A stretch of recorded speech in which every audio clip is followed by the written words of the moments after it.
السلام علیکم ورحمۃ اللہ وبرکاتہ۔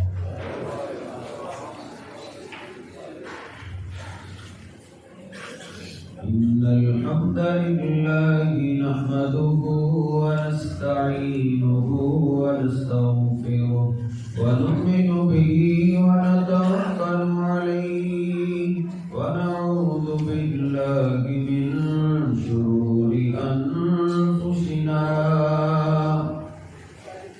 ومن سيئات أعمالنا،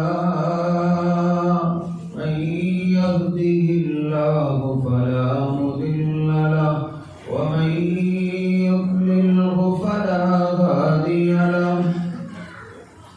أشهد أن لا إله إلا الله وحده لا شريك له، وأشهد أن محمدا عبده ورسوله. اللهم صل على محمد وأزواجه وذريته كما صليت على آل إبراهيم، وبارك على محمد وأزواجه وذريته كما باركت على آل إبراهيم إنك حميد مجيد. رب اشرح لي صدري ويسر لي أمري واحلل عقدة من لساني يفقهوا قولي. رب زدني علما سبحانك لا علم لنا إلا ما علمتنا إنك أنت العليم الحكيم. أما بعد فإن خير الحديث كتاب الله، وخير الهدي هدي محمد صلى الله عليه وسلم، وشر الأمور محدثاتها وكل محدثة بدعة وكل بدعة ضلالة وكل ضلالة في النار. أعوذ بالله السميع العليم من الشيطان الرجيم من همزه ونفخه ونفسه. بسم الله الرحمن الرحيم. يا أيها الذين آمنوا اتقوا الله حق تقاته ولا تموتن إلا وأنتم مسلمون.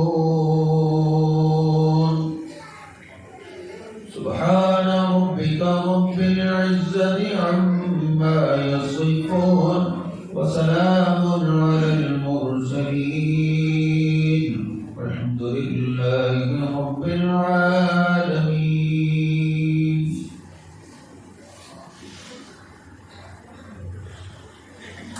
اللہ سبحانہ و تعالی نے قرآن پاک میں ایمان والوں کو خطاب کیا ہے. اللہ سبحانہ و تعالی فرماتا ہے یا ایھا الذین آمنوا، اے ایمان والو، اے اللہ پہ ایمان لانے والو، اللہ کے رسول پہ ایمان لانے والو، قوا انفسکم وَأَهْلِيكُمْ نَارًا،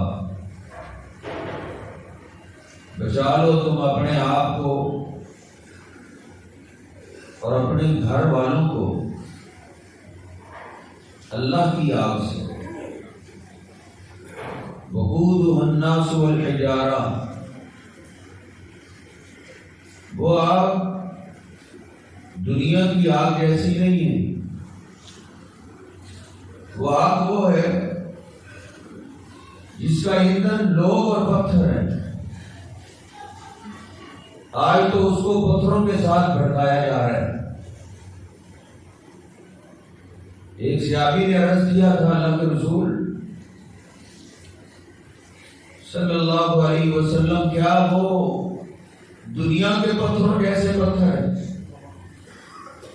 فرمایا نہیں، لو بوسیا علی جبال دنیا،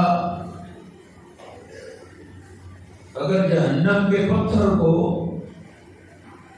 دنیا کے سب سے بڑے پہاڑ پہ رکھ دیا جائے، لذابت منہا، تو اس پتھر کی وجہ سے پورا پہاڑ پگھل کے پانی بن جائے گا۔ جس کا ایندھن ایسے پتھر ہے، اس آگ سے اپنے آپ کو، اپنے گھر والوں کو بچا لو۔ علیہا ملائکۃ غلاظ شداد لا یعصون اللہ ما امرہم، اور اس میں اللہ نے ان فرشتوں کی ڈیوٹی لگائی ہے جو بڑے سخت ہیں، جن کو کسی پہ ترس نہیں آتا، جو اللہ کی طرف سے ان کو آرڈر ملتا ہے تو اس کے مطابق عمل کرنے والے ہیں۔ اس لیے ہمیں چاہیے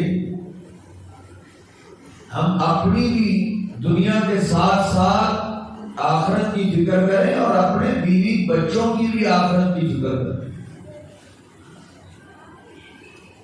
جس طرح مسلمان سے اس کی اپنی زندگی کے بارے میں حساب کتاب ہوگا، ایسے ہی اس سے اس کی فیملی کے بارے میں، اس کے گھر والوں کے بارے میں، خصوصاً اللہ کی دی ہوئی امانتیں بیٹے اور بیٹیوں کی شکل میں بھی اس سے حساب ہوگا کہ یہ اللہ کی امانت تجھے ملی تو آپ نے ان کے ساتھ کیا برتاؤ رکھا، ان کی تربیت کیسے ہے۔ امام بخاری علیہ الرحمہ اس حدیث پاک کو بخاری شریف میں 7 دفعہ لے کر آئے۔ نبی پاک صلی اللہ علیہ وسلم نے فرمایا، کلکم راعٍ وکلکم مسئول عن رعیتہ، ہر بندے کو اللہ نے نگران مقرر کیا ہے، صرف اپنی فکر نہیں، ہر بندہ دوسروں پہ نگران ہی نگران ہے، اور ہر بندے سے جس طرح اس کی اپنی زندگی کا حساب کتاب ہوگا، ایسے ہی اس سے اس کی رعایا کا بھی حساب ہونے والا ہے۔ وَالرَّجُلُ رَاعٍ فِي أَهْلِ بَيْتِهِ وَهُوَ مَسْئُولٌ عَنْ رَعِيَّتِهِ، آپ نے آگے وضاحت کرتے ہوئے فرمایا، ضروری نہیں ہے کہ رعایا اس کی ہوتی ہے جو صدر ہوتا ہے یا وزیر اعظم ہوتا ہے یا وزیر اعلیٰ ہوتا ہے یا کونسلر ہوتا ہے یا کوئی ناظم ہوتا ہے، نہیں۔ آپ فرماتے ہیں کم از کم تم میں سے ہر آدمی اپنی 4 دیواری میں نگران ہے، اپنے بیٹوں پہ نگران ہے، اپنی بیٹیوں پہ نگران ہے۔ وَهُوَ مَسْئُولٌ عَنْ رَعِيَّتِهِ، اور ہر آدمی سے اس کی 4 دیواری کے بارے میں بھی حساب کتاب ہوگا، پوچھا جائے گا بیٹوں کو کیسا سنبھالا، بیٹیوں کو کیسا سنبھالا، اپنی اولاد کو دنیا کے پیچھے بھگاتا رہا ہے یا ان کو کبھی کوئی آخرت کا لیکچر بھی دیا ہے، پیسے کیسے کمانے، سونا چاندی کیسے اکٹھا کرنا ہے، دکان کرائے کی ہے تو یہ اپنی کیسے بنے گی، مکان کرائے گا تو اپنا کیسے بنے گا، بس یہی پڑھاتا رہا ہے، یا اپنی اولاد کو اللہ اس کے رسول کی دی ہوئی شریعت بھی بتاتا رہا ہے۔ ہر ایک سے پوچھا جائے، اگر اولاد سمجھ جائے، دیندار بن جائے، دنیا کے ساتھ ساتھ اپنا دین بھی بنا لے۔ یاد رکھیے ہمارا دین رہبانیت نہیں ہمیں سکھاتا، کہ دنیا چھوڑ چھاڑ کے تم مسجد میں آ کے میرے لگا لو، نہیں، دنیا بھی سکھاؤ، دنیا بھی پڑھاؤ، لیکن صرف دنیا نہیں، صرف دنیا کے متلاشی کے بارے میں اللہ نے قرآن پاک کے اندر وعیدیں بتائی ہیں۔ اس لیے اپنی اولاد کو دنیا بھی سکھاؤ اور آخرت کی بھی فکر دکھاؤ، آخرت کے لیے بھی کچھ اکٹھا کر لیں۔ اگر اولاد سمجھ جائے، اولاد دیندار ہو جائے تو شاباش، جہاں اولاد کو ہے وہاں ماں باپ کو بھی شاباش ہے۔ بھلے باپ قبر میں ہی چلا جائے، ماں قبر میں ہی کیوں نہ چلی جائے، اگر اولاد دیندار ہے، نمازی ہے، شرم و حیا والی ہے، تو ایسی اولاد کا فائدہ ماں کو باپ کو قبر میں بھی ملتا رہتا ہے۔ بخاری شریف کی حدیث پاک ہے، نبی پاک صلی اللہ علیہ وسلم فرماتے ہیں ان العبد، مومن آدمی جب قبر میں جاتا ہے، یعرض علیہ مقعدہ من الجنہ، اس کو اس کا جنتی محل ہر روز دکھایا جاتا ہے، ہر روز اس کی طرف سے خوشبوئیں اس کی طرف آتی ہیں۔ ایک دن وہ دیکھتا ہے اللہ یہ بنگلہ پہلے سے زیادہ خوبصورت لگ رہا ہے، ایسے لگتا ہے جیسے میرا جنت میں درجہ بلند ہو گیا۔ پوچھتا ہے اللہ کی آگا، اب تو میں نے کوئی عمل کیا ہی نہیں، کوئی نیکی کی ہی نہیں، بغیر عمل کے یہ میرا درجہ بلند کیسے ہو گیا؟ اس کو بتایا جاتا ہے استغفار والا کی غلط وَلَدٌ صَالِحٌ يَدْعُو لَهُ، تو جب دنیا سے آیا تھا تو دنیا میں بے دین اولاد چھوڑ کے نہیں آیا تھا، بلکہ تو اپنی اولاد کو، اپنے بیٹے کو، اپنی بیٹیوں کو دین سکھا کے آیا تھا۔ تیرے بیٹے دیندار تھے، تو قبر میں آیا، تیرے بیٹے اللہ سے رو رو کے تیرے لیے بخشش کی دعا کرتے رہے،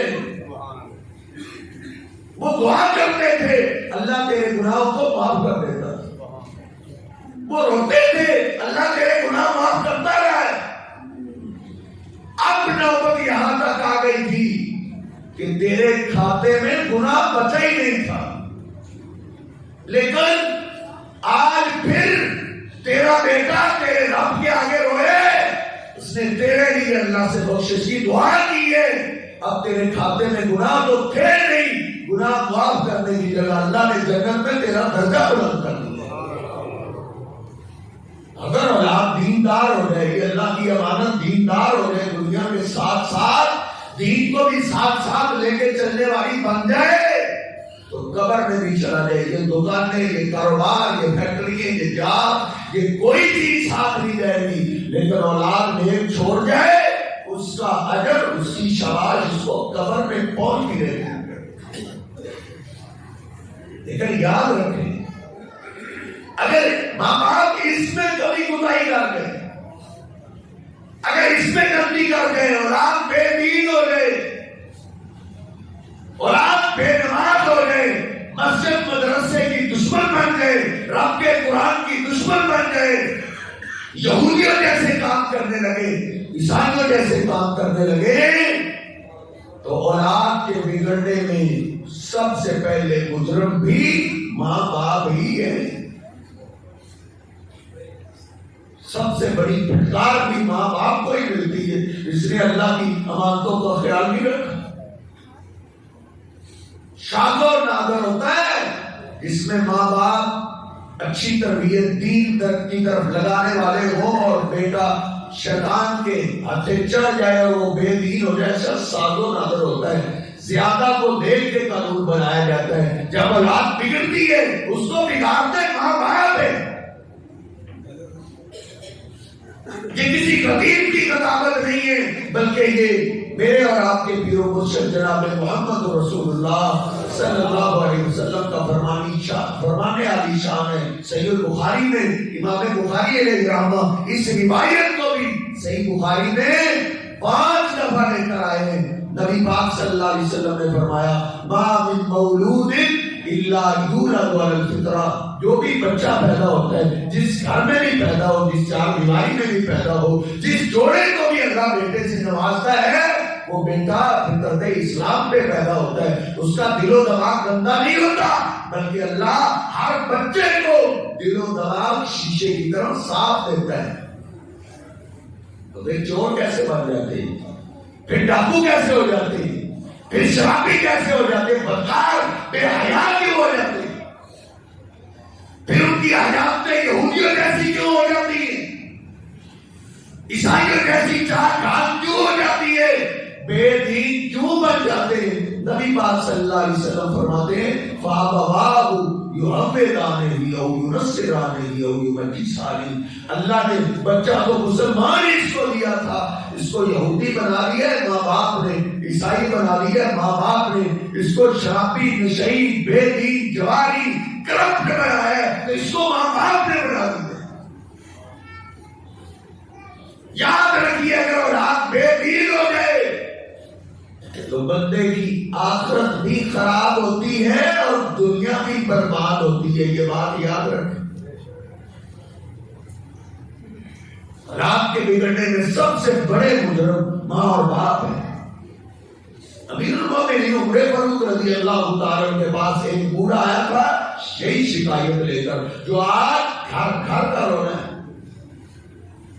کیا کہا ابنی یہودنی یا امیر المومنین، امیر المومنین میں جوان تھا، شادی ہوئی، اللہ سے رو رو کے میں نے بیٹا مانگا، اللہ نے مجھے بیٹا عطا کر دیا۔ امیر المومنین میں کماتا رہا، اپنے بیٹے کو کھلاتا رہا، میں نے اپنی ساری جوانی لگا دی اپنے بیٹے کو پالنے میں۔ امیر المومنین اب میں بوڑھا ہو جاتا، ہو چکا ہوا، مجھ سے کمایا نہیں جاتا، کام کیا نہیں جاتا، اب میرا بیٹا جوان ہو گیا، وہ کمانے والا ہو گیا، وہ پیسہ کماتا ہے، سونا چاندی کماتا ہے، لیکن بیوی بچوں کے خرچے اس کو سب یاد ہے، دوستوں کے خرچے اس کو یاد ہے، لیکن میرے خرچے کا وہ خیال نہیں رکھتا۔ آج بھی ہر بوڑھا یہی شکایت لے کر بیٹھا ہے، اللہ ما رحم ربی، میرا بیٹا میرا خیال نہیں رکھتا۔ امیر المومنین کے پاس بھی یہ شکایت لائی گئی تھی، تو امیر المومنین نے انتظامیہ کو بھیجا، جاؤ اس کے بیٹے کو پکڑ کے لاؤ۔ باپ بیٹا دونوں عدالت فاروقی میں سب سے پہلا سوال امیر المومنین نے باپ سے کیا ہے، ما علمتہ من الکتاب والسنہ، جس تعلیم نے آپ کے بیٹے کو آپ کے حقوق سکھانے تھے، وہ بزرگوں، جس تعلیم نے، جس قرآن نے، جس حدیث نے آپ کے بیٹے کو بتانا تھا باپ کا مقام کیا ہے، ماں کا مقام کیا ہے، کیا وہ قرآن و حدیث کی تعلیم آپ نے اپنے اس بیٹے کو دی ہے؟ باپ کے پاس، بوڑھے کے پاس اس سوال کا جواب نہیں تھا۔ آپ خاموش، بیٹا بولا، کہا ما علمنی ابی آیۃ من کتاب اللہ۔ امیر المومنین، اس بوڑھے باپ نے مجھے کاروبار کا ڈھنگ سکھایا ہے، پیسہ کیسے اکٹھا کرنا ہے، کاروبار کیسا کرنا ہے، بزنس کیسے کرنا ہے، یہ اس کا سب کچھ سکھایا ہے، قرآن حدیث نہیں سکھایا۔ امیر المومنین نے کہا جو آپ نے بویا ہے وہی آپ نے کاٹا۔ آج بھی یہی بات ہے نا، ہم پہلے شکایت کرنے سے پہلے میں اور آپ دیکھیں تو صحیح، جب میں اپنے بیٹے کو خرچہ دیتا ہوں، جب میں اپنے بیٹے کو خرچہ دیتا تھا، بیٹا میری مانتا تھا، بیٹی میری مانتی تھی، اس وقت میں نے اپنے بیٹے کو کیا سکھایا؟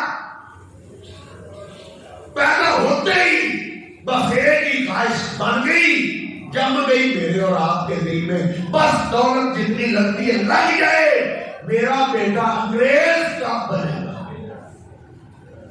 بس انگریز بنانے میں لگے ہوئے۔ انگلش میڈیم سکول میں لگاؤ، سرکاری سکولوں میں انگلش نہیں آتی، انگلش میڈیم سکول جتنا خرچہ ہوتا ہے میں خرچہ کرنے کے لیے تیار ہوں، بس میرے بیٹے کو انگریز بننا چاہیے، انگریز۔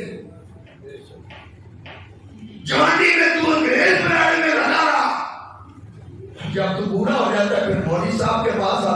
کہتا ہے صحابہ کی طرح میرا بیٹا نہیں بن رہا. تو نے صحابہ والا دین ان کو پڑھایا ہی نہیں. انہیں انگریزوں کی تعلیم دی ہے جن کے ہاں قانون اتنا گندا ہے کہ نوجوانوں کا کام ہے جوانی انجوائمنٹ میں گزارے, وہ انجوائے سے گزارے. بوڑھوں کا بوجھ جوان نہیں اٹھا سکتے. باپ اور ماں بوڑھے ہو گئے, حکومت کو جمع کروا. ان کے شاہی محلہ, ان کے بیڈ روموں میں کتے تو آ سکتے ہیں لیکن بوڑھا باپ نہیں آ سکتا. تو نے قرآن و حدیث چھڑا کے ان لوگوں کی نکالی میں لگایا ہے. جیسا بوئے گا ویسا ہی کاٹے گا. پلٹا واپس قرآن و حدیث کی طرف اپنی اولاد کو لے آ, اپنے بیٹے کو لے آ. قرآن و حدیث آپ کے بیٹے کو آپ کی آنکھوں کی ٹھنڈک بنا سکتا ہے. آپ کے حقوق, آپ کی عزت قرآن سکھاتا ہے. بھیڑ چال یہاں بنی ہوئی ہے, بس ایک ہی غم سوار ہے کہ ڈگریاں آئیں گی تو رزق آئے گا. اور ڈگریوں میں رزق نہیں ہے. یہودیوں کی سوچ اور تیری سوچ میں کیا فرق ہے؟ اگر تو بھی یہ کہتا ہے کہ ڈگریاں آئیں گی تو رزق آئے گا. ہمارے رزق کے فیصلے زمین پہ نہیں ہوتے, ہمارے رزق کے فیصلے آسمانوں پہ ہوتے ہیں. ڈگریوں والے ادھر دھکے کھا رہے ہیں پھر بھی بھیڑ چال بنی ہوئی ہے. فلانے بیٹے کے پاس اتنی ڈگری ہے, میرے بیٹے کے پاس کیا ہے؟ 2500 سیٹ آئی ہے, 2500 سیٹ ایم اے بیس پہ پچھلے سال حکومت نے نکالی. میرے مدرسے کے اندر ایم اے کیا ہوا ایک سکول کی کلاس لیتے ہیں. ہم فارغ ٹائم اپنے بچوں کو سکول کی تعلیم بھی دیتے ہیں, ضروریات زندگی ہے, لیکن خالص دین ٹائم جو ہے وہ پہلا ٹائم ہم قرآن و حدیث کو دلواتے ہیں. وہ مجھے بتا رہے تھے 2500 سیٹ تھی. قاری صاحب جب درخواستیں جمع کی گئی تو درخواستیں 1 لاکھ سے زیادہ تھی. 1 لاکھ آدمی ایم اے کی ڈگریاں لے کے گھر فارغ بیٹھے. تو میٹرک کے خواب دیکھ رہا ہے میرا بیٹے کے میٹرک میں اچھے نمبر آنے چاہیے. ہمارے ضلع اکالے میں یہ پچھلے مہینے کا واقعہ ہے. 20 سیٹیں آئی ہیں ایف بی بی ایس ڈاکٹری کی, 20 سیٹیں. مجھے ایک ڈاکٹر صاحب بتا رہے تھے ایم بی بی ایس کی درخواستیں جمع کروانے والی بچیے ڈاکٹر 1200 سے زیادہ تھی. 1200 طالبات ایم بی بی ایس کی ڈگری لے کے گھر بھارے بیٹھی ہیں. آپ کیا سمجھتے ہیں ڈگریوں کے اندر رزق ہے؟ نہیں, رزق کے فیصلے آسمانوں میں ہوتے ہیں. دنیا کے سب سے زیادہ مالدار لوگ ہیں نا پوری دنیا میں, وہ میٹرک سے زیادہ نہیں پڑے ہوتے. ہم آج کل اپنی اولادوں کے دنیا کے بھی قاتل ہیں, دنیا کے بھی دشمن ہیں اور آخرت کے بھی دشمن. اپنی اولاد کو قرآن سکھائیں, پہلے قرآن کی تعلیم دیں. جو آپ کے نصیب کا, آپ کی اور آپ کے نصیب کا رزق ہے وہ کہیں نہیں جائے. وہ ڈگریوں کے بغیر بھی آگے. پچھلے دنوں سیالکوٹ ایک پروگرام تھا, ہمارے الطاف بھٹی صاحب دوست ہیں, وہ مجھے اپنی گاڑی پہ لے گئے. ان کی گاڑی پراڈو تھی, بڑی گاڑی تھی. میں نے پوچھ لیا بھٹی صاحب کی آپ نے گاڑی کتنے کی لی؟ انہوں نے کہا میں نے 2.5 کروڑ کی لی. 2.5 کروڑ کی. جس ڈگریوں کی طرف آپ نے لگایا ہے, یا کاروبار سکھاؤ یا دین پڑھاؤ.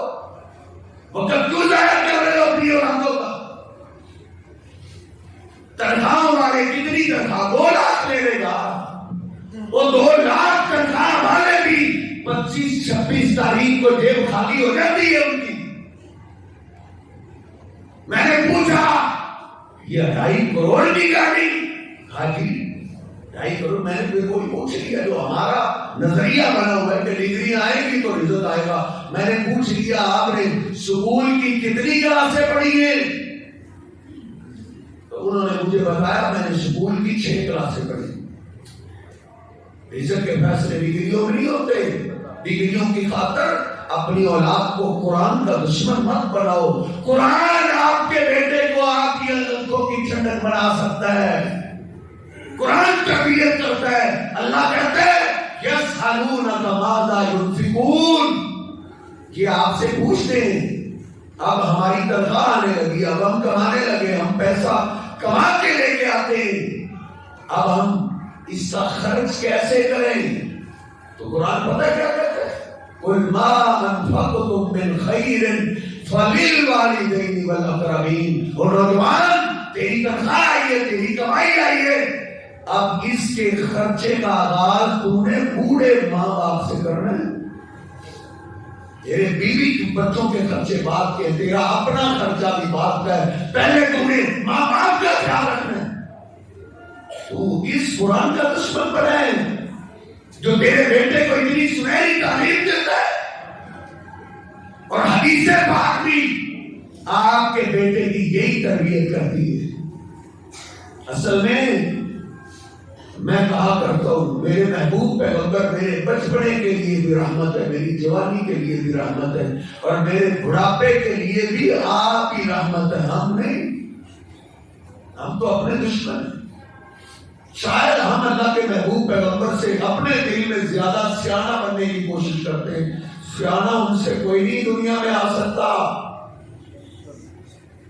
وہ جو تعلیم دے کر چلے گئے وہ تعلیم اپنی اولاد کو سکھا دے، اس سے اعلیٰ کسی کی تعلیم نہیں ہے. نبی پاک صلی اللہ علیہ وسلم کا سمجھایا ہوا دین بھی آپ کی اولاد کی یہی تربیت کرتا ہے. نبی پاک صلی اللہ علیہ وسلم کی حدیث پاک ہے صحیح البخاری میں، 3 آدمی غار میں پھنس گئے، 2 نے اپنی اپنی نیکیوں کا ذکر کیا لیکن پتھر اتنا نہ پھٹا کہ وہ باہر آ سکے. تیسرے کو انہوں نے کہا وہ تیرے پاس بھی کوئی نیکی ہے جو تو اللہ کے سامنے پیش کر سکے؟ وہ رو پڑا. اس نے کہا اللہ غریب میں تیرا بندہ ہوں، بکریاں چراتا ہوں، بکریوں کے دودھ پہ ہی ہمارا گزارا ہے، غریب ضرور ہوں لیکن میری 4 دیواری میں سب سے زیادہ عزت میرے بوڑھے ماں باپ کی ہے. اللہ بکریاں چرا کے واپس آتا ہوں، شام کو دودھ پیتے ہیں، صبح دودھ کم ہوتا ہے اس سے ناشتہ کر لیتے ہیں، پھر سارا دن بچے میرا انتظار کرتے رہتے ہیں. غریب ضرور ہوں لیکن جب بھی اپنی بکریوں کا دودھ دوتا ہوں سب سے پہلے میں اپنے بوڑھے ماں باپ کو پلاتا ہوں، بچوں کو بعد میں پلاتا ہوں. میری ساری زندگی کا یہ قانون اللہ کو جانتا ہے. ایک دن شاید میرا امتحان کا تھا، بکریاں چراتے چراتے میں دور نکل گیا، واپس آتے دیر ہو گئی، دیر سے پہنچا، بچے بھاگے ہوئے آئے، بابا آئے ہمیں دودھ پلائیں. میں نے جلدی سے اپنی بکریوں کا دودھ دھویا، بچے میرے پیچھے پیچھے، میں نے دودھ کا پیالہ پکڑے ہوئے اپنے بوڑھے ماں باپ کے پاس پہنچا. فَإِذَا هُمَا نَائِمَانِ، لیکن میرے پہنچنے سے پہلے میرے بوڑھے ماں باپ سو چکے تھے. اے اللہ پھر میں اپنے بوڑھے ماں باپ کی نیند کو میں نے خراب نہیں کیا. پتہ نہیں ان کو کتنی مشکل سے نیند آئی ہوگی. پھر میں پیالہ پکڑ کے اپنے بوڑھے ماں باپ کے سرانے کھڑا ہو گیا.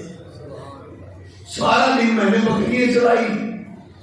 تو دیر سے آئے، تیرے دیر سے آنے کی وجہ سے تیرا بوڑھا ماں باپ بھوکے سوئے رہے.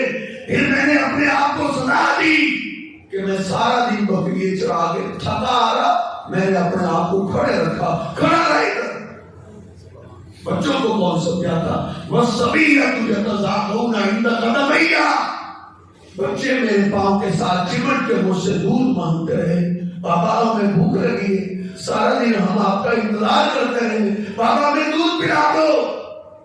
میں نے کہا یہ نہیں ہو سکتا کہ میں اپنے بوڑھے ماں باپ سے پہلے میں تمہیں پلا دوں. تم نے ان کو سونے ہی کیوں دیا؟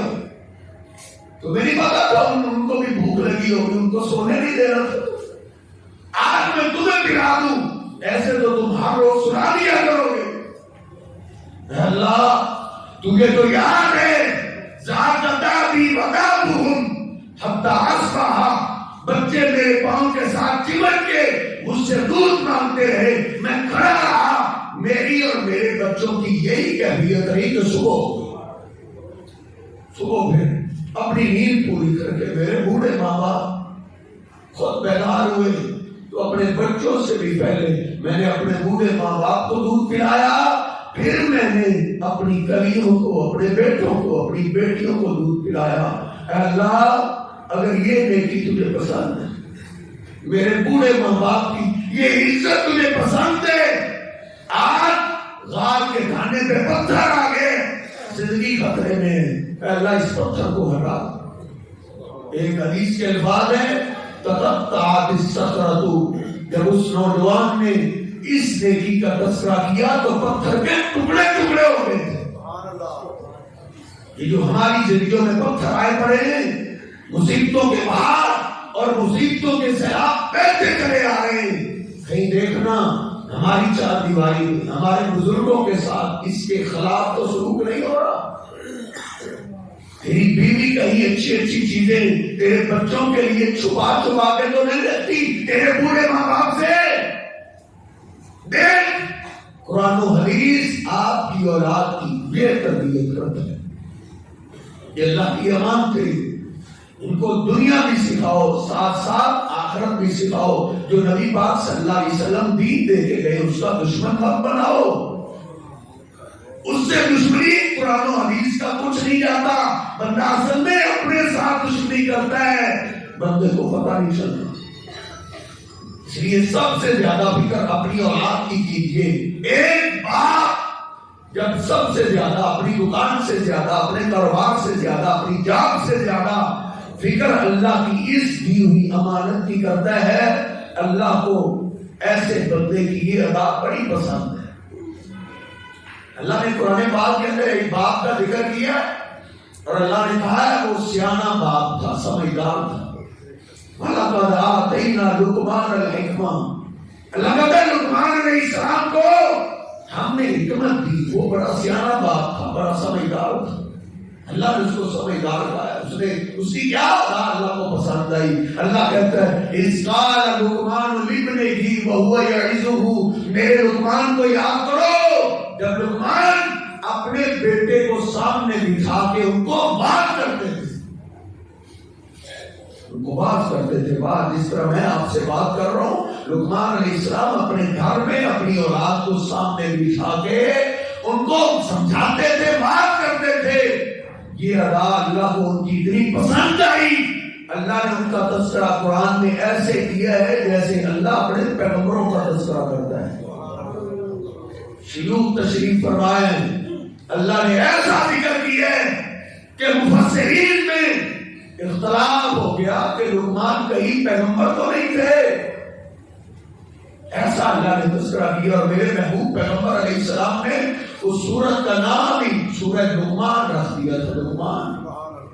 اپنی اولاد کو کہہ دیا کرو، بیٹوں کو سمجھایا کرو، بڑے پنچایت میں دوست احباب میں بڑی باتیں کرنی آتی ہے، جدھر بیٹھ جائے میری آپ کی وہ زبان نہیں تھکتی، لیکن بیٹے کی بات آتی، کبھی دوست کو کہتا ہے، کبھی بیٹے کی ماں کو کہتا ہے، کبھی فلاں کو کہتا ہے میرے بیٹے کو سمجھا۔ نہیں نہیں، تیری ذمہ داری ہے، تجھ سے پوچھا جائے گا، خود اسٹینڈ لے، خود تو سیدھا ہوگا، اسٹینڈ لے گا تو اولاد تیری آنکھوں کی ٹھنڈک بنے گی۔ ایک باپ، سیانہ باپ اپنی اولاد کے لیے کیا کرے، کیا کرنے سے پہلے یہ بات، اس بات کا ضرور خیال رکھے کہ میں اپنی اولاد کو رزق کیسا کھلا رہا ہوں۔ اپنے بیٹے کو، اپنی بیٹی کو حرام کا لقمہ نہ کھلاؤ، دال کھا لو، مرچ سے روٹی کھا لو، شاہی کھانے نہ بھی ہوں، چوپڑی والا کھا لو، پیوند لگا ہوا لباس ہو، اور تیرے پیغمبر کے لباس کو کئی پیوند لگے ہوتے تھے، اس میں کوئی عیب نہیں ہے۔ تیرے بیٹے کا جوتا ٹوٹا ہوا ہو، اس کو ٹانکے لگے ہوئے ہو، کوئی عیب نہیں ہے، لیکن حرام کا رزق کھلانا، حرام کا عالی شان لباس پہنانا، یہ قابل عیب والی بات ہے۔ اپنی اولاد کو حرام مت کھلاؤ، اس کے حلال کھلاؤ، حلال پہناؤ۔ امام بخاری علیہ الرحمہ نے کتاب لکھی ہے صحیح البخاری، جس پہ پوری امت کا اتفاق۔ میرے محبوب پیغمبر نے فرمایا تھا میری امت کبھی بھی گمراہی پہ جمع نہیں ہو سکتی، لیکن صحیح البخاری وہ ہے جس پہ پوری امت اکٹھی ہو گئی۔ کسی اہل حدیثوں کے مدرسے سے اس وقت تک سند نہیں ملتی جب تک صحیح البخاری نہ پڑھ لی جائے. کسی دیوبندیوں کے مدرسے سے سند نہیں ملتی جب تک صحیح البخاری نہ دکھا دی جائے، پڑھانا دی جائے. کسی بریلوی مکتبہ فکر کے کسی مدرسے سے اس وقت تک سند نہیں ملتی جب تک صحیح البخاری پڑھا نہ دی جائے. وہ امام بخاری، ان کے باپ اسماعیل بیمار ہیں، دنیا سے جا رہے ہیں، ابھی بیٹا پیدا نہیں ہوا، شادی کو چند ماہ ہی گزرے. دوستوں نے پوچھا لگتا ہے آپ دنیا سے جا رہے ہیں، بیوی پہ اللہ نے رحمت کی ہے، اپنے بیوی بچے کے لیے کیا چھوڑ کے جا رہے ہو؟ تو اسماعیل نے کیا کہا؟ ساری زندگی میں نے تجارت کی ہے، کاروبار کیا ہے، میری چار دیواری میں ایک بھی سونے چاندی کا ایسا سکہ نہیں ہے جس کے حلال ہونے میں مجھے شک ہو. میں نے یقین والی تجارت کی ہے، میرے گھر کے اندر کوئی کپڑا، کوئی درہم و دینار حرام کمائی کا نہیں ہے. حرام کھلاؤ گے. نبی پاک صلی اللہ علیہ وسلم جناب حسن کو ساتھ لے کر اللہ کے گھر میں آئے ہوئے ہیں. صدقے کی کھجوریں پڑی ہوئی تھی، کئی دن فاقوں میں گزر جاتے تھے. حسن بیٹے نے کھجور اٹھا لی، بھوک کی شدت کی وجہ سے منہ میں ڈال لی. نبی پاک صلی اللہ علیہ وسلم نے فوراً ڈانٹا. آپ نے اپنی انگلی سے اپنے بیٹے حسن کی زبان سے کھجور کو چھین لیا. بیٹا یہ صدقے کی کھجوریں، صدقے کی کھجوریں محمد صلی اللہ علیہ وسلم ان کے گھر والوں پہ اللہ نے حرام کی ہے. میرے بیٹے کئی دن کے بھاگے گزار سکتے ہیں لیکن حرام نہیں کھا سکتے. اپنی اولادوں کو رزق حلال کھلائیں اور اپنی اولادوں کے لیے دعا کیا کریں. دعا آپ کی اولادوں کو نیک اللہ بناتا ہے. ہمارا کام ہے کوشش کرنا. نبی پاک صلی اللہ علیہ وسلم فرماتے ہیں پوری دنیا کے دل اللہ کی دو گھڑیوں کے درمیان ہے، دل چاہے پھیر سکتا ہے. نبی صلی اللہ علیہ وسلم اپنے بچوں کے لیے دعا کیا کرتے تھے، اللہ سے مانگا کرتے تھے. سیدنا اسامہ کہتے ہیں رات کی تاریکی ہے، مجھے آپ سے کام پڑا، میں آپ کے دروازے پہ آیا. نبی پاک صلی اللہ علیہ وسلم باہر تشریف لائے، سردیوں کا موسم تھا، آپ نے کمبل چادر اوڑھی ہوئی ہے. میں نے پوچھ لیا اللہ کے رسول من ھذا الذی مشتمل علیہ، لگ رہا ہے جیسے آپ نے چادر میں کچھ چھپایا ہوا ہے. نبی صلی اللہ علیہ وسلم نے چادر کو سائڈ میں کیا. میں نے کیا دیکھا؟ آپ کے سینے کے ساتھ ایک جانب سیدنا حسن چپٹے ہوئے، دوسری جانب سیدنا حسین چپٹے ہوئے. میں نے عرض کی اللہ کے رسول آپ ان بچوں سے بڑا پیار کرتے، شاید یہ آپ کے ساتھ لیٹے ہوئے تھے، دروازے کو دستک ہوئی، آپ نے ان کو چارپائی پہ نہیں چھوڑا، آپ ان کو ساتھ ہی لے کر آ گئے. نبی پاک صلی اللہ علیہ وسلم نے فرمایا ہاں اسامہ میں ان سے بڑا پیار کرتا ہوں. ہذان بنایا وابن بنتی، یہ صرف میری بیٹی کے بیٹے نہیں ہیں بلکہ یہ میرے بھی بیٹے ہیں. میرے بھی بیٹے، حسن میرا بیٹا ہے، حسین میرے بیٹے ہیں. اسامہ پیار کرتے ہیں. نبی صلی اللہ علیہ وسلم نے رات کی تاریکی میں پھر اپنے بچوں کے لیے دعا کی. آپ نے فرمایا اللہم انک تعلم انی احبہما، اے اللہ اس دل کی کیفیت تو جانتا ہے، میں اپنے ان بچوں سے بڑا پیار کرتا ہوں. فاحبہما، اے اللہ تیرا محبوب پیغمبر تجھ سے دعا کرتا ہے جس طرح میں ان سے پیار کرتا ہوں تو بھی ان سے پیار فرما. کتنی عالی شان دعا ہے. جس سے اللہ پیار کرتا ہے پھر اس کے ہاتھوں کا استعمال ٹھیک ہو جاتا ہے، آنکھوں کا استعمال ٹھیک ہو جاتا ہے، کانوں کا استعمال ٹھیک ہو جاتا ہے، زبان کا استعمال ٹھیک ہو جاتا ہے. جس سے اللہ محبت کرتا ہے. اپنے بچوں کے لیے دعا کیا کریں. آگے آپ نے دعا کیا فرمائی؟ آپ نے فرمایا وَأَحِبَّ مَن يُحِبُّهُمَا، اے اللہ جو میرے امتیوں میں سے، میرے غلاموں میں سے، میرے ان بچوں سے حسن و حسین سے پیار کرے تو ان سے بھی پیار فرما. حسن و حسین سے پیار کرنا یہ ہماری مجبوری بھی ہے، ہمارا ایمان بھی ہے. تو میں عرض کر رہا ہوں اپنی اولادوں کے لیے دعا کیا کریں. ایک سیانہ باپ اپنی اولاد کی تربیت میں کیا کرے وہ کرے جو لقمان علیہ السلام نے کیا. کئی باتیں، صرف 2 باتیں عرض کر کے بات ختم کرتے ہیں. پہلی بات لقمان علیہ السلام نے اپنے بیٹے کو کیا کہی؟ یا بنیا لا تشرک باللہ، او میرے پیارے بیٹے اللہ کے ساتھ شرک نہیں کرنا۔ سیانے باپ کو اپنی اولاد کے عقیدے کی بڑی فکر ہوتی ہے، کیونکہ نبی پاک صلی اللہ علیہ وسلم کا فرمان ہے لا تقوم الساعة حتى تلحق قبائل من امتی بالمشرکین، ابو داؤد کی صحیح حدیث ہے۔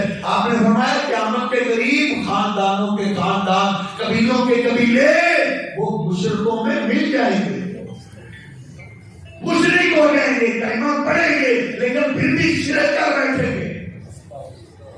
قرآن پاک میں بھی اللہ نے اسی بات کا تذکرہ کیا سورہ یوسف کے آخر میں۔ اللہ کہتا ہے وَمَا يُؤْمِنُ أَكْثَرُهُم بِاللَّهِ إِلَّا وَهُمْ مُشْرِكُونَ، کئی ہیں جو ایمان کا دعویٰ کریں گے لیکن رہیں گے مشرک، شرک کرنے والے ہوں گے۔ ایک سیانے باپ کو اپنی اولاد کے عقیدے توحید کی بڑی فکر ہوتی ہے، کہیں میرے بیٹے سے شرک نہ ہو جائے، کیونکہ سب سے زیادہ اللہ نے قرآن پاک کے اندر شرک سے ڈرایا ہے۔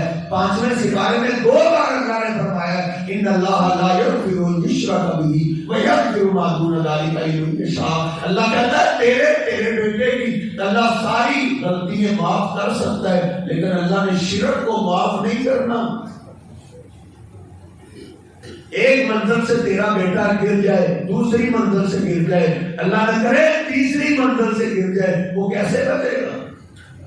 لیکن اللہ فرماتا ہے سورۃ الحج کے اندر اللہ فرماتا ہے وَمَن يُشْرِكْ بِاللَّهِ فَكَأَنَّمَا خَرَّ مِنَ السَّمَاءِ، اگر تو یا تیرا بیٹا شرک کر بیٹھے اس کی تباہی ایسے یقینی ہے، پہلی دوسری تیسری منزل سے نہیں، وہ ایسے ہی ہے جیسے آسمان سے گر پڑا ہے، آسمان سے زمین پہ آ گیا ہے۔ اس لیے اپنی اولاد کو عقیدہ توحید پہ سختی کیجیے، سمجھا دیجیے بیٹا جیسے بھی حالات آ جائیں اللہ کے ساتھ شرک نہیں کرنا۔ یعقوب علیہ السلام دنیا سے جا رہے، بیمار ہو گئے، موت نظر آنے لگی، سورۃ البقرہ ہے۔ ان کے بیٹے ایک یوسف بیٹا ہے، باقی دوسرے بیٹے اپنے بیٹوں کو بلا لیا اور کیا فرمایا ہم کو تم شہداء اذ حضر یعقوب الموت اذ قال لبنیہ ما تعبدون من بعدی، او میرے بیٹو لگتا ہے زندگی وفا نہیں کر رہی، لگتا ہے میری موت کا وقت آ گیا، لیکن مجھے تسلی دلواؤ میرے جانے کے بعد تم عبادت کس کی کرو گے؟ کہیں میری قبر کی پوجا تو نہیں شروع کر دو گے، میرے باپ دادا کی قبر کی پوجا تو نہیں شروع کر دو گے؟ بیٹے روتے ہوئے کیا کہتے ہیں نعبد الہ و الہ آبائک، بابا سنگیت سے سنگیت جرم تو کر سکتے ہیں لیکن شرک تو نہیں کر سکتے، ہم آپ کے جانے کے بعد بھی اس کی عبادت کریں گے جس کی آپ عبادت کرتے رہے، جس کی ہمارے بڑے عبادت کرتے رہے، ہم اللہ کے ساتھ شرک نہیں کریں گے۔ یہ سیانا باپ کو اپنے بیٹے کے عقیدے کی بڑی فکر ہوتی ہے۔ بیٹے کی شادی کرنی ہے، مشرکہ بچی سے بہتر ہے غریب خاندان میں نکاح کر لے۔ اللہ کہتا ہے وَلَعَمَةٌ مُؤْمِنَةٌ خَيْرٌ مِّن مُشْرِكَةٍ وَلَوْ أَعْجَبَتْكُمْ، تیرے ملازم کی بیٹی مومنہ اس سے نکاح کر لے، گاڑی کو نہ دے، کوٹھی کو نہ دے، اس کے نام پراپرٹی لگ جائے گی، نہیں، مشرکہ بچی والا رشتہ ہمیں نہیں چاہیے، موحد بیٹے کے لیے موحدہ بچی چاہیے۔ اور اللہ فرماتا ہے تیری بیٹی موحدہ ہے، موحدہ کے لیے جو لڑکا تو تلاش کرے، جس کو رشتہ دے وَلَا عَبْدٌ مُؤْمِنٌ خَيْرٌ مِّن مُشْرِكٍ وَلَوْ أَعْجَبَكُمْ، اللہ کہتا ہے غلام تلاش کر لے، نوکر تلاش کر لے، غریب کنگال ایمان والا وہ مشرک اور لین لارڈ تاجر سے کہیں بہتر ہے۔ کیوں؟ اولئک یدعون الی النار، اللہ کہتا ہے یہ مشرک لوگ تیرے بیٹے کو تیری بیٹی کو آگ میں لے جائیں گے۔ اگر بہو تیری مشرکہ آ گئی تیرے بیٹے کو دنیا بھی برباد کر دے گی، آخرت بھی آگ میں لے جائے گی۔ اللہ تجھے توحید کی طرف دعوت دیتا ہے، اللہ تجھے جنت کی طرف بلاتا ہے، بخشش کی طرف بلاتا ہے۔ اس لیے سیانے باپ کو سب سے زیادہ فکر اپنے بیٹے بیٹی کے عقیدہ توحید کی ہوتی ہے۔ اور دوسری اور آخری بات، سیانا باپ کیا سمجھتا ہے؟ جو لقمان علیہ السلام نے اپنی اولاد کو دوسری وصیت کی، وہ کیا کی؟ کیا فرمایا؟ یا بنیا اقم الصلاۃ، او میرے پیارے بیٹے تو نے نماز نہیں چھوڑی، نماز کی پابندی رکھنی بیٹا، نماز کی وجہ سے تیرا رزق کہیں نہیں جائے گا۔ یہ نہ سمجھنا کسٹمر آ گیا نماز کا ٹائم ہے، کسٹمر کہیں اور نہ چلا جائے، نہیں بیٹے، جو شہنشاہ تیری قسمت کی بارش کا ایک قطرہ ہمسائے کی چھت پہ نہیں گرنے دیتا، وہ تیرے حصے کا رزق کہیں نہیں جانے دے گا۔ تو نے نماز کو کبھی ضائع نہیں کرنا۔ ایک سیانہ باپ اپنی اولاد کی نماز کی فکر کرتا ہے، اور نبی پاک صلی اللہ علیہ وسلم نے بھی ہمیں یہی تعلیم دی ہے، مروا اولادکم بالصلاۃ وہم ابناء سبع سنین، جب تیرا بیٹا بیٹی 7 سال ان کی عمر ہو گئی، ان کو نماز سکھا دو، انگلی سے پکڑ کے اپنے بیٹے کو ہر نماز میں مسجد میں لے کے آ۔ صحابہ کے زمانے میں، نبی علیہ السلام کے زمانے میں جتنی صفیں مردوں کی ہوتی تھی اتنی صفیں پیچھے بچوں کی ہوا کرتی تھی۔ 3 سال یہ اللہ کے محبوب پیغمبر نے میری بھی ڈیوٹی لگائی ہے، آپ کی بھی ڈیوٹی لگائی ہے، اللہ کے محبوب پیغمبر کی ڈیوٹی لگائی ہوئی ہے 3 سال۔ تم ڈیوٹی پہ گئے ہو، کام پہ گئے ہو، شام کو واپس آؤ، پہلا سوال میرے بیٹے نے کتنی نمازیں پڑھی ہے، بیٹی نے کتنی نمازیں پڑھی ہے۔ یہ 3 سال کی ڈیوٹی لے کر یہ ڈیوٹی کون ڈیوٹی سمجھتا ہے؟ دوسری طرف دنیا داروں میں ہم نے ڈیوٹی سمجھ لی، 14 سال لگ گئے، 14 سال باپ موٹر سائیکل تیار کر کے کھڑا ہے، جلدی کرو دیر ہو رہی ہے، ماں ناشتہ تیار کر رہی ہے، ناشتہ کیا، اسکول چھوڑنے گیا، پھر لینے گیا، پھر ٹیوشن چھوڑنے گیا، پھر لینے گیا، کتنے سال، اس کو 14 سال لگ گئے۔ 14 سال کے بعد اس کو کیا ملا؟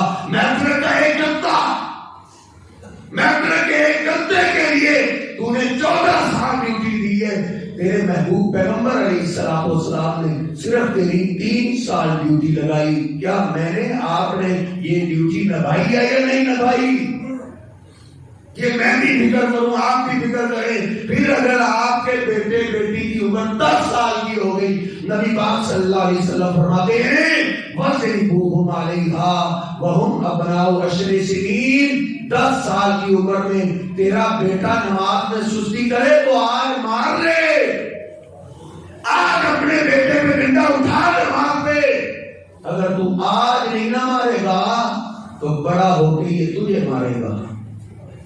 ہمارے تحصیل دیوال پر کے آنکھوں کے ڈاکٹر انجم صاحب وہ بتا رہے تھے، ایک بوڑھا مجھے آنکھ دکھانے کے لیے آیا، میں آنکھ چیک کرنے لگا، ان کی ساری آنکھ ریڈ تھی۔ میں نے پوچھا بزرگوں ادھر کیا ہوا ہے؟ کہتے میرا پوچھ نہیں تھا، پاپے سے بولا نہیں گیا، روتے ہوئے کافی دیر کے بعد بولا، کہتا ڈاکٹر صاحب میں آپ کو کیا بتاؤں، آج مجھے بڑے بیٹے نے تھپڑ مارا ہے، نماز کی طرف لے اپنے بیٹے کو، نماز پہ مار لے۔ تیرے پاکستان میں پچھلے سال 5 باپ قتل ہوئے جن کو ان کے بیٹوں نے قتل کیا ہے۔ میرے محبوب پیغمبر علیہ السلام میرے بچپنے کے لیے بھی رحمت ہے، میری جوانی کے لیے بھی رحمت ہے، میرے بڑھاپے کے لیے بھی آپ بھی رحمت ہے۔ نبی پاک صلی اللہ علیہ وسلم فرماتے ہیں سب سے زیادہ سختی نماز پہ کر دو، جعلت قرۃ عین فی الصلاۃ، کیونکہ آنکھوں کی ٹھنڈک رب نے نماز میں رکھی ہے۔ بے نماز اولاد کبھی بھی آنکھوں کی ٹھنڈک نہیں بن سکتی۔ نبی صلی اللہ علیہ وسلم اپنی اولاد، صحابہ کی اولاد پہ سب سے زیادہ سختی آپ نماز کی کرتے تھے، اور فرضی نماز کی نہیں، نفلی نماز پہ ڈانٹتے تھے، نفلی نماز پہ، نفلی نماز پہ، فرضوں پہ ڈانٹنے کی نوبت ہی نہیں آتی تھی۔ میں نے صحیح البخاری میں پڑھا ہے نبی صلی اللہ علیہ وسلم تہجد کے ٹائم فجر کی اذانوں سے پہلے ہی تہجد کی نماز کے ٹائم آپ اپنے گھر سے نکلے، سیدھے گئے اپنی بیٹی فاطمہ کے گھر گئے، دیکھا دونوں سوئے ہوئے ہیں، آپ ڈانٹنے لگے اللہ اللہ والے لوگ، دنیا اور آخرت کو بنانے والے لوگ تہجد کے ٹائم تہجد کی نماز پڑھتے ہو، تم سوئے ہوئے ہو، اللہ تسلی علی، تم تہجد کی نماز کیوں نہیں پڑھتے؟ وہ میری بیٹی فاطمہ تم تہجد کا اہتمام کیوں نہیں کرتے؟ تو فجر کے انتظار نہیں کرتا؟ تجھے فجر کا انتظار کرتے ہوئے تیرے دل کو تکلیف ہوتی ہے؟ نہ، یہ شیطان کا دھوکہ ہے۔ اپنی اولاد کو نمازی بنا دے۔ نبی صلی اللہ علیہ وسلم نفلی نماز کی کتنی تلقین کرتے تھے اپنے بچوں کو، اپنے صحابہ کے بچوں کو۔ یہ بات شروع کریں تو پھر تو ختم ہی نہ ہو، بس آخری بات ختم ہے۔ رات کی تاریکی میں نبی صلی اللہ علیہ وسلم نے رات کو دروازہ کھولا، کعب کا بیٹا ربیعہ نبی صلی اللہ علیہ وسلم کے دروازے کے پاس بیٹھا ہو۔ آپ حیران ہو گئے، اور ربیعہ تم ادھر بیٹھے ہو، سارے اپنے اپنے گھروں کو آرام کر رہے ہیں، تم ادھر کیا کر رہے ہو؟ عرض کرتے اللہ کے رسول بس لیٹے لیٹے دل میں خیال آیا ہے، دن کو تو آپ کی خدمت کرنے والے آپ کے کئی غلام مل جاتے ہیں، اگر رات کو خدمت کی ضرورت پیش آئی تو خدمت کون کرے گا؟ یہ کعب کا بیٹا ربیعہ آپ کی نوکری کے لیے، آپ کی خدمت کے لیے حاضر ہوئے۔ نبی صلی اللہ علیہ وسلم گئے، حاجت سے فارغ ہو کے واپس آئے، آپ نے کہا ربیعہ پانی ہے؟ جی پانی ہے، میں نے آپ کو وضو کروایا، آپ بڑے خوش ہوئے۔ آپ نے فرمایا سالی یا ربیعہ، سالی یا ربیعہ، اور ربیعہ کچھ چاہیے تو مانگ لو۔ میں تو عرض کر رہا تھا نا دنیا بھی سکھاؤ لیکن ساتھ ساتھ آخرت بھی سکھاؤ، لیکن صحابہ اپنی اولادوں کو صرف آخرت سکھاتے تھے، صرف آخرت، کہ دنیا جو ملی ہے وہ تو مل ہی جائے گی، کئی دنیا کے پیچھے بھاگتے بھاگتے آخرت برباد نہ ہو جائے۔ آپ نے فرمایا سالی یا ربیعہ، اور ربیعہ کیا چاہیے؟ میں تجھے اللہ سے لے کر دیتا ہوں پھٹے پرانے کپڑے، اور نوجوان تو مہینے لگا دیتا ہے فلاں فنکشن پہ فلاں ڈیزائن والا جوتا، فلاں ڈیزائن والے لباس، فلاں فنکشن میں نے ایسے اٹینڈ کرنا ہے۔ یہ دیکھ صحابہ کی اولادوں کی تربیت کیسے ہوئی؟ بڑے پرانے کپڑے، چاہتے سواریاں مانگ سکتے تھے، شاہی محل بن جائے میرا، لباس عمدہ ہو جائے، نہیں، کیا بولا؟ عرض کرتے اللہ کے رسول اصل بات یہ ہے کہ مجھ سے آپ کی جدائی برداشت نہیں ہوتی، سارا دن آپ کی خدمت میں رہتے ہیں، آپ کے پاس رہتے ہیں، بس رات کو عشاء کے بعد گھر جاتے ہیں، پھر بھی آپ کی جدائی ہم سے برداشت نہیں ہوتی۔ آپ کی محبت کے ہاتھوں مجبور ہو کے ربیعہ آپ کے دروازے پہ آ جاتا ہے، چلو رات کو نکلیں گے، ملاقات ہو جائے۔ اللہ کے رسول اگر آج آپ نے مجھے چانس دے ہی دی ہے تو اسألو کا مرافقتک فی الجنہ، پھر مجھے جنت میں اپنا ساتھ لے کر دیں، میں جنت میں جاؤں تو میرا ہاتھ آپ کے ہاتھ میں ہو۔ غلام تو سارے ہی آپ کے جنت میں جائیں گے، آپ تو انبیاء کے ساتھ ہوں گے، ربیعہ آپ سے ملے گا تو کیسے ملے گا؟ اگر مجھے یہ گولڈن چانس مل ہی گیا ہے تو پھر اللہ سے اپنا ساتھ لے کر دیں۔ تو نبی صلی اللہ علیہ وسلم خاموش ہو گئے۔ ربیعہ کہتے ہیں میں چلتا گیا، آپ خاموش ہیں، کافی دیر کے بعد آپ بولے ربیعہ یہ آپ نے بات کیسے کر دی ہے؟ میں نے عرض کی اللہ کے رسول ایک ہی سوچ ہے، ان الدنیا فانیۃ منقضیۃ، دنیا مانگی تو کیا مانگی، کیونکہ دنیا تو موت کے ساتھ ختم ہو جاتی، سارے تعلقات ختم، کاروبار ختم، پیسہ ختم، گاڑیاں ختم، کوٹھیاں ختم، پورے سلسلے ختم ہو جاتے۔ دنیا مانگی تو کیا مانگی، آخرت کی میں چیز یہ مانگ رہا ہوں، یہ مجھے لے کر دیں۔ نبی صلی اللہ علیہ وسلم نے فرمایا ربیعہ یہ کام میں کروا لوں گا لیکن ایک کام آپ کو کرنا پڑے گا، اس کے مقابلے میں ایک کام کرو۔ اللہ کے رسول میرے ماں باپ آپ پہ قربان جائیں، وہ ایک کام کیا ہے؟ آپ نے فرمایا اعنی علی نفسک بکثرۃ السجود، اے ربیعہ پھر نفلی نماز نہ چھوڑا کرو، فجر کی سنتے ہیں، زور کی سنتے ہیں، عصر کی سنتے ہیں، مغرب کی ہے، عشاء کی سنتے ہیں، تہجد کی نماز ہے، اشراق کی نماز ہے، ان نفلی نماز کی پابندی تم کرتے رہو کہ عمل کے دن اللہ تجھے میرا ساتھ نصیب کرے گا۔ نبی صلی اللہ علیہ وسلم اپنی اولادوں کو، صحابہ کی اولادوں کو نفلی نمازوں پہ بھی اتنی سختی کیا کرتے تھے. ہمارے اندر دیکھیں، میں اپنے آپ کو جانتا ہوں، آپ اپنے آپ کو جانتے ہیں، بڑی سستی ہے، بڑی کمی خدائی. اللہ ہمیں معاف فرمائے، اللہ ہمیں اپنے دین کی طرف واپس پلٹنے کی توفیق عطا فرمائے.